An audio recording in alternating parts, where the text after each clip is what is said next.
Hello everyone. Today I will be discussing activity 1.9 of class 10th chapter 1 in science. ठीक, तो सबसे पहले इस एक्टिविटी में हमें जानना क्या है। इस एक्टिविटी से हम जानेंगे डिस्प्लेसमेंट रिएक्शन क्या होती है और कैसे होती है। ठीक है, अब सबसे पहले इसमें हमने क्या क्या सामान लिए, 2 टेस्ट ट्यूब, ठीक है, और 3 आयरन नेल्स, ये हमने ले लिए हैं, और CuSO4 का सोल्यूशन। ठीक है, अब सबसे पहले पहली फिगर को देखिए। यहाँ पर क्या है कि एक स्टैंड से एक CuSO4 का सॉल्यूशन की टेस्ट ट्यूब हमने बांध दी। हमने 2 टेस्ट ट्यूब ली थी, ए और बी, उनमें से एक टेस्ट ट्यूब हमने अपने स्टैंड के साथ लगा दी, और उस स्टैंड में CuSO4 का सॉल्यूशन डाल के उस टेस्ट ट्यूब में हमने उसे दो आयरन नेल्स को उसके अंदर इमर्स कर दिया। ठीक है, थोड़ी देर बाद हम क्या देखते हैं कि जो सोल्यूशन का कलर है वो भी चेंज होने लगा है, और आयरन नेल्स का कलर वो भी चेंज होने लगा है। अब ऐसा क्यों हुआ? ऐसा इसलिए हुआ क्योंकि iron is more reactive and copper is less reactive. सो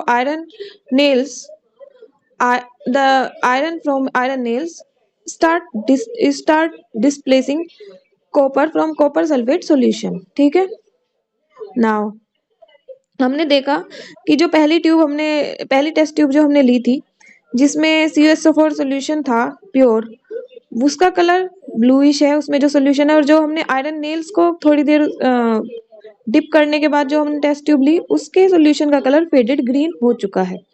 ठीक है, अब आयरन नेल्स के कलर में क्या चेंज आया है? आयरन नेल्स का कलर पहले सिल्वरी था और अब उनका कलर ब्राउनिश लगने लगा है। ठीक है, तो अब ये सब कुछ क्यों हुआ? ये सब कुछ इसलिए हुआ जो कि क्योंकि हमने यहाँ पर एक मोर रिएक्टिव सॉलिड लिया, एक मोर रिएक्टिव मेटल लिया, और एक लेस रिएक्टिव मेटल का सॉल्यूशन लिया। तो जो मोर रिएक्टिव होगा वो लेस रिएक्टिव जैसे कि कॉपर को उसके सॉल्यूशन में से डिस्प्लेस कर देगा, और आयरन सल्फेट का जो है हमारा सॉल्यूशन बना देगा। ठीक है, तो इसीलिए जो डिस्प्लेसमेंट रिएक्शन इसमें हुई है वो है CuSO4 plus Fe gives Fe2SO4 plus Cu। ठीक है, the blue colour of CuSO4 change to faded green colour of FeSO4 when observe the colour of iron nail with और जो आयरन नेल है उसके ऊपर एक ब्राउनिश कलर हमें दिखाई देना शुरू हो जाएगा। वो ब्राउनिश कलर है कॉपर। ठीक है, आयरन नेल्स में से आयरन निकलता जाएगा और कॉपर अपना वहां पे सॉलिड की तरह से उसके ऊपर कवर करता रहेगा उसे। ठीक, तो यही है हमारी एक्टिविटी 1.9। बेसिकली इसमें हमें डिस्प्लेसमेंट रिएक्शन क्या होती है ये एक्सप्लेन करने के लिए हमें ये एक्टिविटी एनसीईआरटी में दी है।